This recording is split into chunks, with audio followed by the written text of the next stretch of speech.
Hello and welcome to crack academy. My name Shashank Roy और फिर से एक नया टॉपिक को लेके आपके सामने आए हैं। The massive displacement in Congo explained.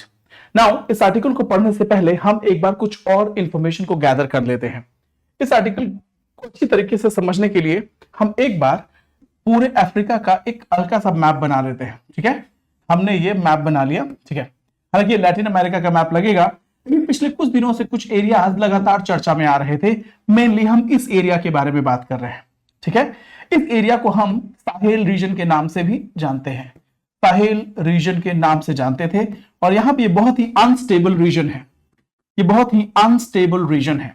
Stable अगर इसके बारे में बात करें तो अभी कुछ दिनों पहले माली में, नाइजीरिया में, ठीक है, साउथ सुडान में, ठीक है, डेमोक्रेटिक रिपब्लिक ऑफ कॉन्गो में, और उसके अलावा बहुत सी ऐसी कंट्रीज हैं इन साहेल रीजन में जहां पे तख्ता पलट हुआ है, पॉलिटिकल कू हुआ है।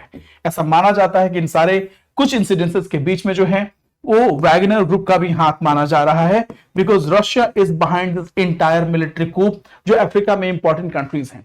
उसके अलावा अभी इथोपिया की बात बोले, इथोपिया और कुछ और तुर्की की बात बोले तो तुर्की, नॉट तुर्की, इथोपिया की बात बोले, इजिप्ट की बात बोले तो यहां पे नेचुरल डिजास्टर्स भी देखने को मिले, नेचुरल डिजास्टर्स भी आपको बड़े पैमाने पे देखने को मिले।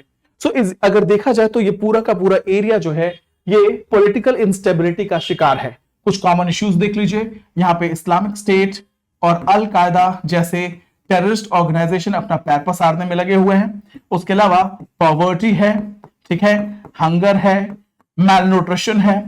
देन ये पूरा का पूरा एरिया जो है डिजीज वल्नरेबिलिटी से जूझता हुआ है। अभी एल नीनो के चलते लगातार हॉर्न ऑफ अफ्रीका में फ्लडिंग का सिचुएशन बना हुआ है, फ्लडिंग का सिचुएशन बढ़ा हुआ है, जिसके चलते लगातार वेक्टर बोर्न डिजीजेस बढ़ रहे हैं। कॉलरा का प्रकोप बढ़ा हुआ है, मलेरिया के केसेस लगातार बढ़ रहे हैं, डेंगू का केस लगातार बढ़ रहा है और मंकी पॉक्स डिजीज भी लगातार बढ़ रहा है। इसका मतलब यह है ये पूरा का पूरा रीजन जो है वो पॉलिटिकली इकोनॉमिकली अनस्टेबल रीजन है।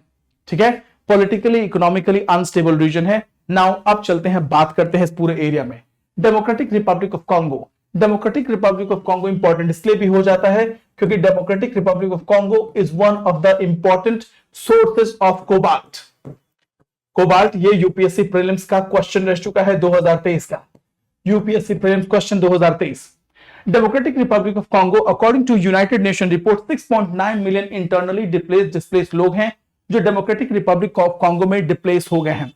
नाउ कॉन्फ्लिक्ट चल रहा है, M23 रिबेल ग्रुप है जो नॉर्थ किवू में वहां के डेमोक्रेटिकली इलेक्टेड गवर्नमेंट के साथ एक रिबेल ग्रुप है M23 जो लगातार फाइट कर रहा है और 10 लाख से भी ज्यादा लोग जो हैं वो डिस्प्लेस हो चुके हैं।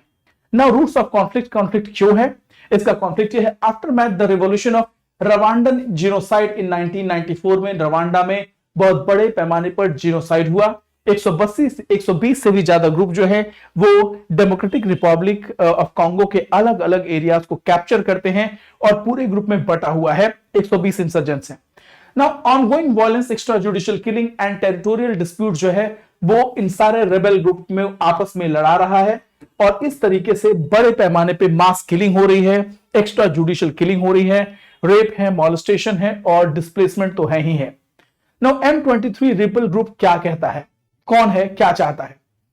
M23 रिबेल ग्रुप जो है वो नवंबर 2021 में फिर से वापस आता है अपने पावर के साथ और ईस्टर्न डेमोक्रेटिक कॉन्गो में फिर से अपना चक्का चलाता है। नवंबर 2022 में एक सीज फायर होता है, लेकिन फिर से जनवरी 2023 में इस तरीके की घटनाएं बढ़ती रहती हैं। इस पूरे के पूरे फाइट में मेजर रेबेल ग्रुप कौन कौन से हैं? प्रोमिनेंट ग्रुप है ADF, कोडेको और accuse state actor Rwanda and DRC। Accusation ये भी है कि एथनिक तुत्सी और हुतू लेड रेबेल ग्रुप भी बनाए गए हैं। यहां पे मतलब ये नहीं है, यहां पे इंपॉर्टेंट ये नहीं है कि आप इन सारे रेबेल ग्रुप का नाम याद रखें। आपको ये याद रखना है अफ्रीका के इनहेरेंट प्रॉब्लम्स क्या क्या हैं। आपको ये याद रखना है कि अफ्रीकन यूनियन ने अभी कौन सा ऑर्गेनाइजेशन ज्वाइन किया है। आपको यह याद रखना है कि अफ्रीकन यूनियन ने G20 ग्रुप को ज्वाइन किया है। आपको यह याद रखना है कि इकोवॉस क्या है। ठीक है, आपको यह याद रखना है कि इंडिया अफ्रीका के लिए क्या क्या कर सकता है।